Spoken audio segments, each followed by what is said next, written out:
तो लीजिए सुनिए मालती जोशी जी की कहानी गतांक से आगे। मालती जोशी जी की अन्य कहानियाँ आपको हमारी प्लेलिस्ट से मिल जाएंगी, लिंक आपको आई बटन में मिल जाएगा। सुबह उठी तो लगा सर थोड़ा भारी है और शायद हरारत भी है। वैसे इसमें कोई आश्चर्य की बात नहीं थी। महीने भर से मैं अपने शरीर पर मनमाना अत्याचार कर रही थी। उसे घड़ी भर भी चैन नहीं लेने दिया था। पहले रिश्तेदारों को ढेर सी चिट्ठियाँ लिखी, फिर खरीदारी, निमंत्रण पत्रों का वितरण, मेहमानों की आवभगत, फिर शादी की हड़बौंग, रिसेप्शन का सरंजाम, इसके बाद मेहमानों की विदाई का सिलसिला, सबके बाद बेटियों की रवानगी। कल सुबह 5 बजे की जीटी से नूपुर नागपुर गई और रात को 10:30 बजे झेलम से पायल पुणे के लिए रवाना हुई। अब आज सौम्या और कुणाल गोवा जा रहे हैं। मैंने अपने कुनमुनाते शरीर से कहा, अरे भैया 3-4 घंटे और सब्र कर ले, बच्चों को खुशी खुशी हनीमून पर निकल जाने दे, वैसे ही बेचारे लेट हो गए हैं। कुणाल के पिताश्री का सख्त आदेश था कि घर में जब तक मेहमान हैं ये लोग कहीं नहीं जाएंगे। इन लोगों को तो ज़िंदगी भर साथ रहना है, पर मेहमान थोड़े रोज रोज थोड़े ही आएंगे। उठने लगी तो अनजाने ही मुँह से एक करहा निकल गई। क्यों, क्या हुआ? तबीयत तो ठीक है? इन्होंने सिर से रजाई हटाकर औपचारिकता निभा दी। तबीयत को क्या हुआ, मैंने चिढ़कर कहा। सर्दी में बिस्तर छोड़ने का दिल नहीं कर रहा बस। फिर कमरे में रुकी नहीं। जरा सी भी अलसाती तो इन्हें संदेह हो जाता। किचन में आकर मैंने झटपट चाय बनाई। पंडित ईमानदारी से सुबह आ गया था। उसके हाथ कमरे में चाय भिजवाई, उसे मीनू समझाया और फिर नहाने चली गई। पहला लोटा उड़ेलते ही मेरी घींगी बंद गई। हे भगवान, कहीं सचमुच बुखार तो नहीं चढ़ रहा।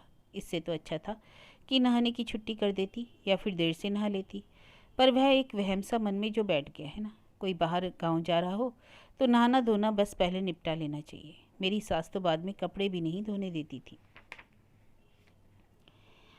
किसी तरह कपड़े पहने और बाहर आई। बिंदी लगाते हुए सोचा, बच्चों को अब जगा देना चाहिए। आवाज़ देते संकोच तो होता ही है, लेकिन नहीं दूंगी तो फिर लेट हो जाएंगे। पर बाहर आकर देखा तो सौम्या उठाई थी।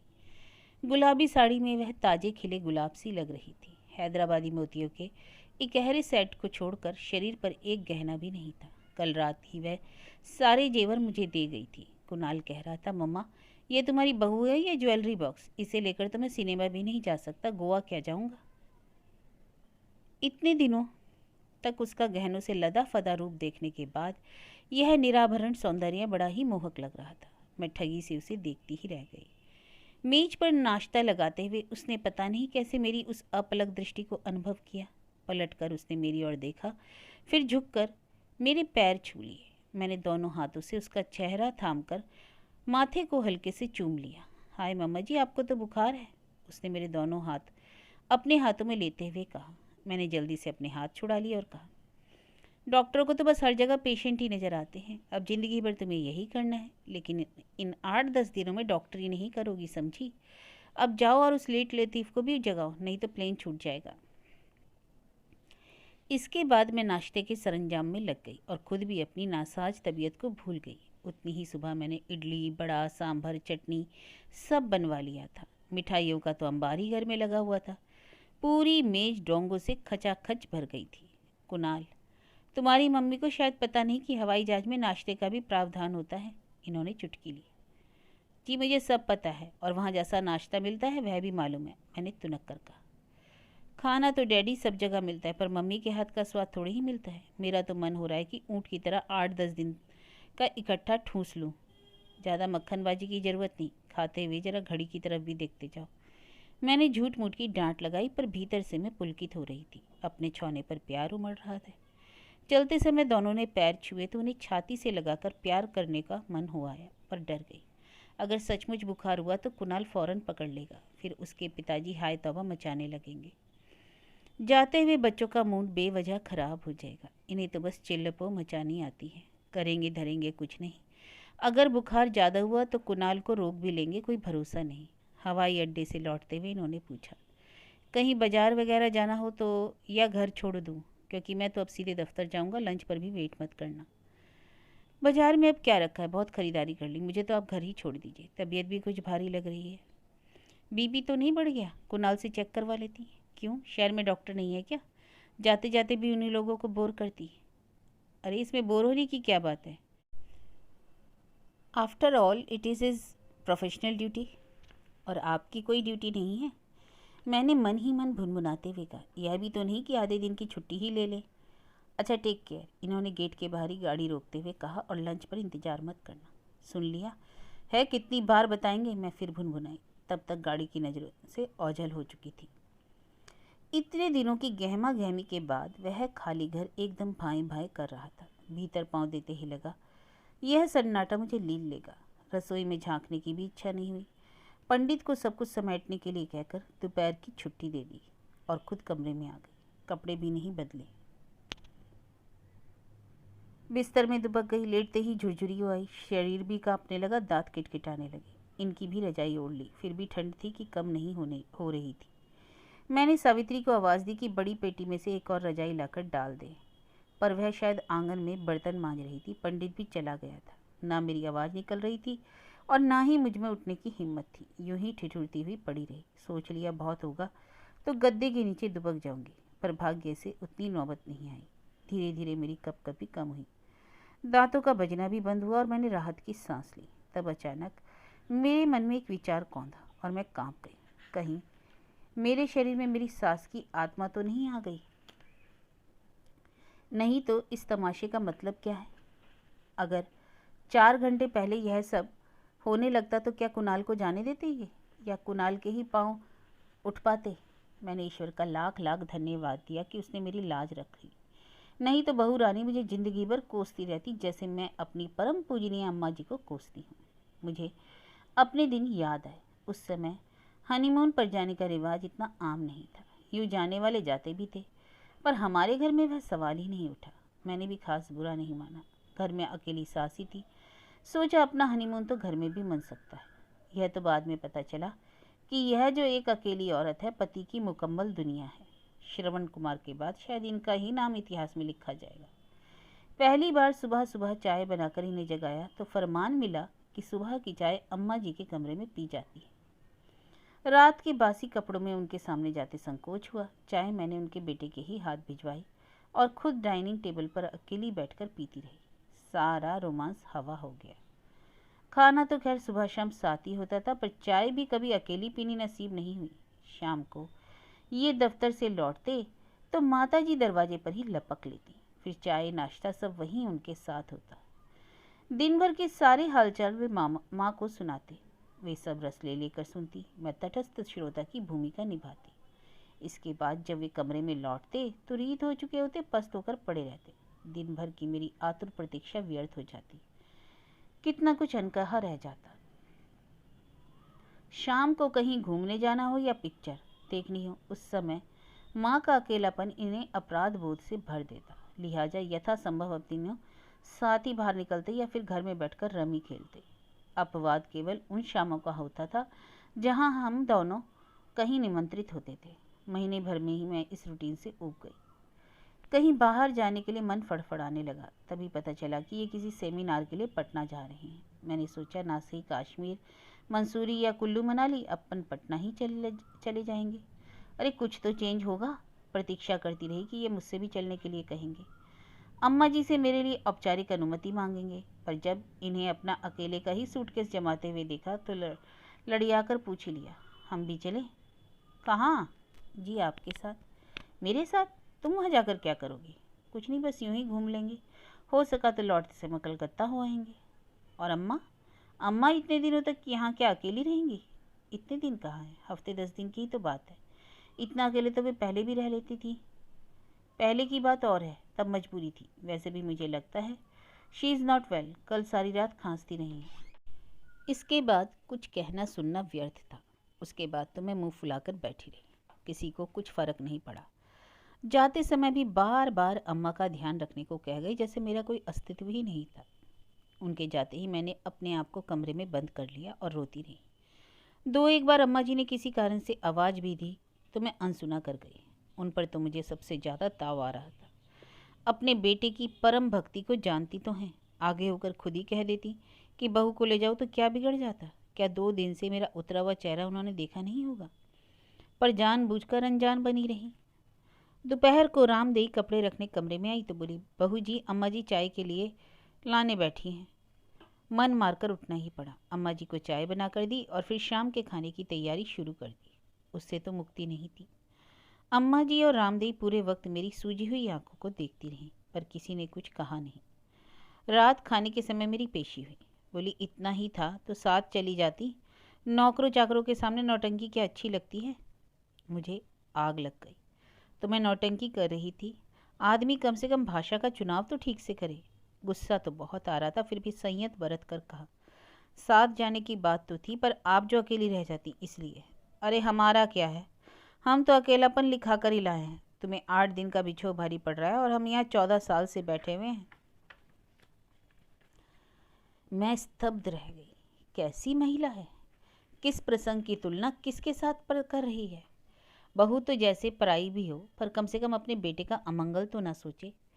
पता नहीं क्यों मुझे उनसे एकदम वितृष्णा सी हुआ। सोच लिया कि इस औरत के सामने अब मैं कभी अपनी कमजोरी का प्रदर्शन नहीं करूंगी। इन्हें दोबारा कुछ कहने का मौका भी नहीं दूंगी। मुझे तो बस उनके सुपुत्र की प्रतीक्षा थी। यह बात तो मैं उनसे जरूर कहूंगी। वे भी तो जान ले कि उनकी परम पूजनीय माता जी है क्या चीज। ये पूरे 12 दिन बाद लौटे।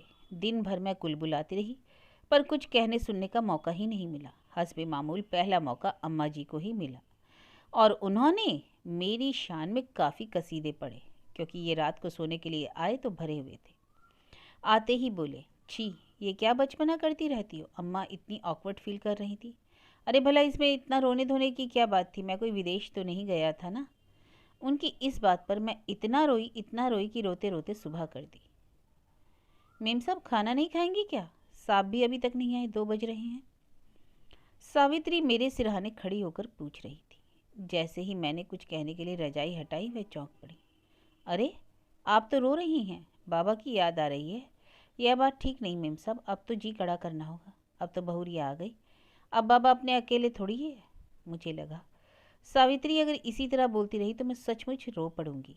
उसे टालने की गरज से मैंने कहा, सुबह नाश्ता बहुत हो गया था ना, इसलिए आज साहब भी नहीं खाएंगे। मुझे भी भूख नहीं, तुम खा पीकर हॉल में आराम करो। चाहो तो टीवी खोल लेना, किसी का फ़ोन आए तो बता देना मैं घर पे नहीं हूँ। 2 रातों की जागी हूँ, जरा सोना चाहती हूँ। तबीयत खराब होने की बात मैंने जानबूझकर नहीं की। अभी विक्स की शीशी लेकर बैठ जाती। उसके जाते ही मैंने चेहरे पर हाथ फेरा। सचमुच आंसुओं से भीग रहा था। मतलब यह है कि 30 साल पुराना जख्म अब भी हरा है। अब तो ईश्वर की कृपा से सब सुख चैन है, पर यह घाव जरा सा छू जाए तो टीस उठती है। और ऐसे जख्म एक थोड़ी है, कई हैं। मेरी सास में अपनी बात मनवाने की, अपना अस्तित्व जताने की, अपनी महत्ता प्रतिपादित करने की अद्भुत क्षमता थी। कोई खुशी का मौका हो, या तो वे बीमार पड़ेंगी या रोने बैठ जाएंगी या फिर लड़ पड़ेंगी। मुझे एक भी ऐसा तीज त्योहार याद नहीं आता जब घर में उन्होंने हंगामा न किया हो। उस समय मेरा भी बचपन था, नई नई उमंगें थी, शौक थे, अरमान थे, इसलिए निराशा भी बहुत होती थी। पर हर बार कुड़न के सिवा कुछ भी हाथ नहीं आता। नूपुर का पहला जन्मदिन याद आ रहा। मेरी शादी के बाद घर में पहला आयोजन था और जो मैं अपनी जिम्मेदारी पर कर रही थी, इसलिए मेरे उत्साह का अंत नहीं था। मैंने बड़े कलात्मक निमंत्रण पत्र बनाए थे। गुड़िया के लिए सफ़ेद फ्रिल वाली प्यारी सी फ्रॉक बनवाई थी। नाव के आकार का केक बनवाया था। रात रात भर जागकर बच्चों के लिए रिटर्न गिफ्ट्स पैक किए। बहुत दिमाग खपाकर मीनू तैयार किया था। 2 दिन पहले से मिठाइयाँ तैयार कर ली थी। यहाँ वहाँ से प्लेटें, चम्मच, गिलास आदि इकट्ठा कर लिया। सुबह सवेरे नुपुर को आशीर्वाद दिलाने अम्मा जी के पास ले गई तो पता चला तबीयत खराब है, बीपी हाई हो गया है। वे कुछ इस तरह निस्पंद पड़ी हुई थी कि इन्होंने तो प्रोग्राम कैंसिल करने के लिए ही कह दिया। पर भला हो डॉक्टर शर्मा का। वे बोले, ऐसे घबराने वाली कोई बात नहीं है, थोड़ा रेस्ट ले लेंगी तो शाम तक ठीक हो जाएंगी। खैर उन्हें तो क्या ठीक होना था, शाम तक ये भी उस कमरे से बाहर नहीं निकले। दिन भर मैं अकेली ही लगी रही। आते जाते अम्मा जी का हाल चाल पूछना भी जरूरी था। शाम को तो यह आलम था कि मैं मेहमानों से घिरी हुई, गुड़िया का हाथ था, मैं केक काट रही थी और उसके पापा अम्मा के सिराने बैठे पेपर पढ़ रहे थे। बाद में उस बीपी का राज मालूम हुआ। अंडे वाले केक पर यह तीखी प्रतिक्रिया थी। मैंने अपना सिर पीट लिया। यह बात पहले भी तो बताई जा सकती थी, लेकिन पहले बता देती तो फिर यह नाटक कैसे होता। तर्क तो यह दिया गया कि कुछ अपनी अकल से भी काम लेना चाहिए। अरे अकल तो मेरी सचमुच मारी गई थी, नहीं तो हर बात के लिए हाई कमान की मंजूरी ना ले लेती। पायल हुई तो घर में ऐसा मातम छा गया कि जैसे पता नहीं क्या हो गया। मिठाई तो दूर, किसी ने उसके लिए एक नई फ्रॉक तक नहीं खरीदी। 2 महीने तक बेचारी नुपुर की उतरन पहनती रही। आखिर एक दिन डरते डरते मैंने उसके नामकरण के लिए पूछ लिया तो तुनक कर बोली, कुछ भी रख लो, क्या फ़र्क पड़ता है। नहीं, मैं सोच रही थी इस बहाने कॉलोनी की औरतों को ही बुला लेते हैं, कम से कम उसके नाम पर 5 गीत तो बच जाएंगे। तुम तो ऐसा जश्न कर रही हो जैसे लड़का हुआ है, उन्होंने कसेले स्वर में कहा। तो मैं चली आई। मेरे बाहर पांव देते ही इनसे बोली, इसलिए मैं इस रिश्ते के लिए मना कर रही थी, पर उस समय तो तुम कुछ सुनने की स्थिति में नहीं थे। अरे इसकी माँ की भी 3 लड़कियां हैं, पता नहीं अब हमारे यहाँ भी बेटा होगा या नहीं, नहीं तो पितर प्यासे ही रह जाएंगे। वे किसी और कारण से मुझे मना करती तो मैं जिद ना पकड़ती, पर उनकी इस आखिरी बात ने मेरा खून खौला दिया। हाँ, हम 3 बहनें थी, पर हमारे माता पिता ने हमें कभी यह एहसास नहीं होने दिया कि हम अनचाही संतान हैं, और मैं भी अपनी बेटियों को कभी यह महसूस नहीं होने दूंगी।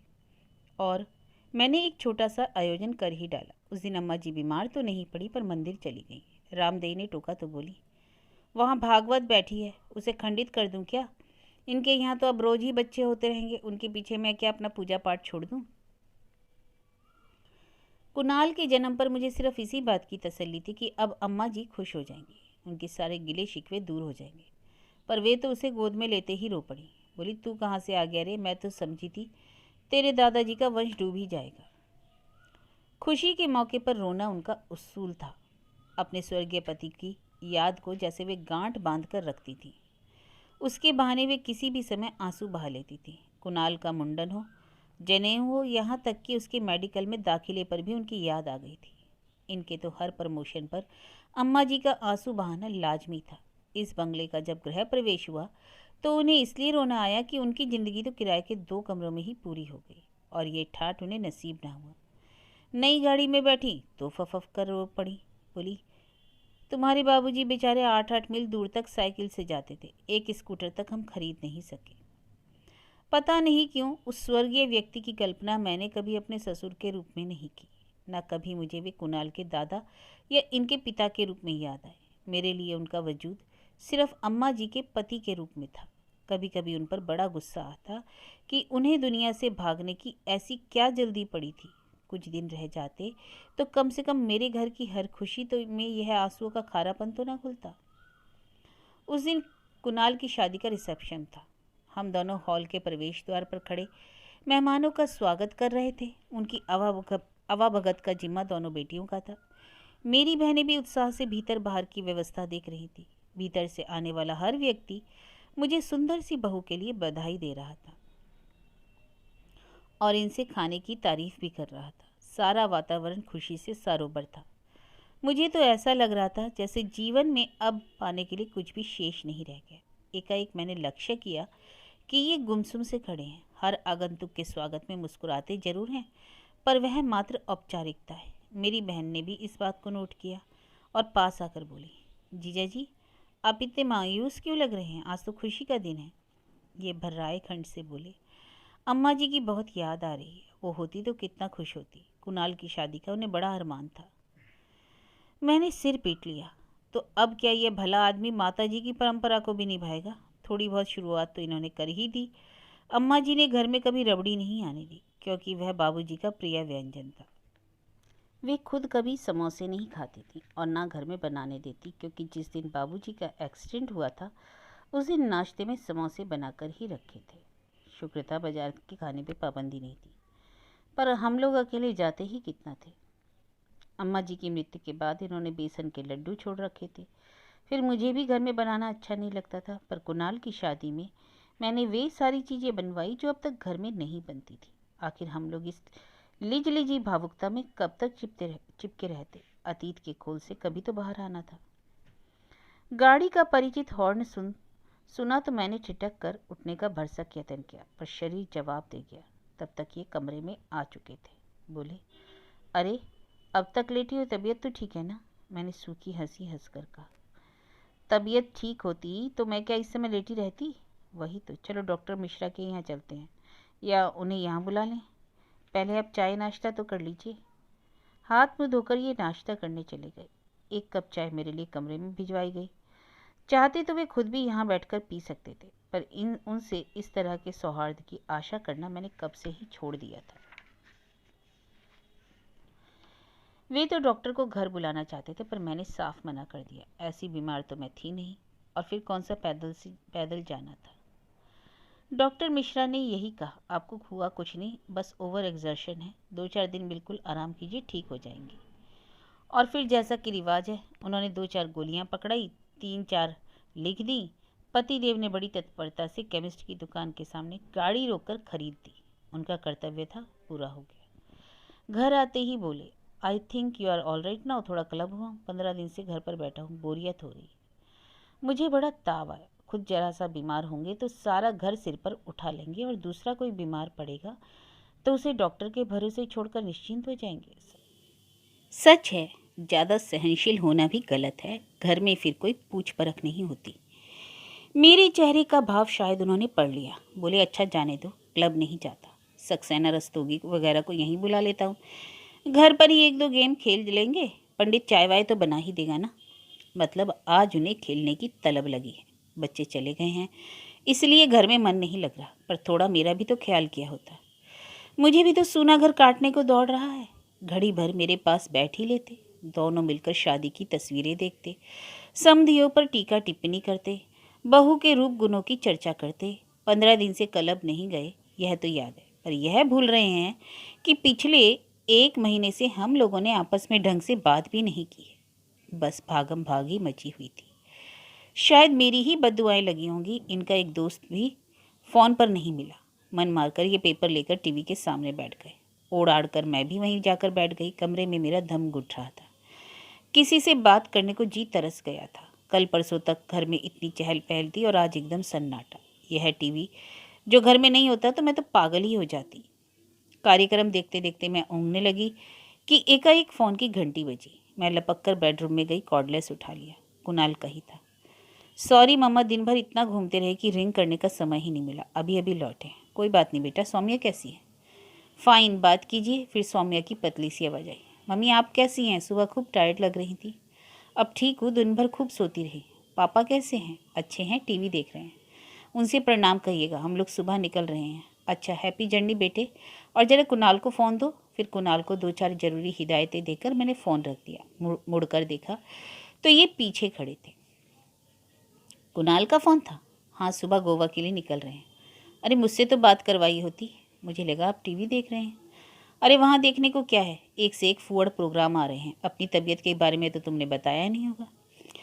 नहीं बताया, इतनी दूर से भला वह क्या कर लेता। और अब डॉक्टर मिश्रा को तो हमने दिखाया तो है। बस second opinion is always better. घर का डॉक्टर है, उससे कंसल्ट करने में क्या बुराई है। अरे मुझे ऐसी कोई गंभीर बीमारी नहीं हुई, पर ऐसी ज़रूरत पड़ी तो शहर में और भी डॉक्टर हैं। घर के डॉक्टर को इस समय मैं कष्ट देना नहीं चाहती। ज़िंदगी भर तो उसे मरीजों से सिर मारना ही है। मैं चाहती हूँ हफ्ता 10 दिन तो वे इन सब बातों को भूल जाए। यही तो 4-8 दिन है जो उनके बिल्कुल अपने होंगे। इसलिए मैंने आपको फ़ोन नहीं दिया। मैं नहीं चाहती थी कि इस समय उनके मन पर कोई बोझ हो, उनके दरमियान किसी का साया भी हो। जरा सी चिंता, जरा सी दुविधा उनके मुख का स्वाद छीन लेगी। खुशी के यही तो 2-4 पल होंगे जो उन्हें हमेशा तरोताज़ा बनाए रखेंगे। इन्हीं चंद मीठी यादों के बल पर तो वे जिंदगी की कड़वाहट झेल लेंगे। ये मुंह बाएं मेरा वक्तव्य सुन रहे थे और मैं शायद कुछ ज़्यादा ही रुमानी हुई जा रही थी, पर मुझे विश्वास है कि मेरा एक भी वाक्य इनके पल्ले नहीं पड़ा होगा।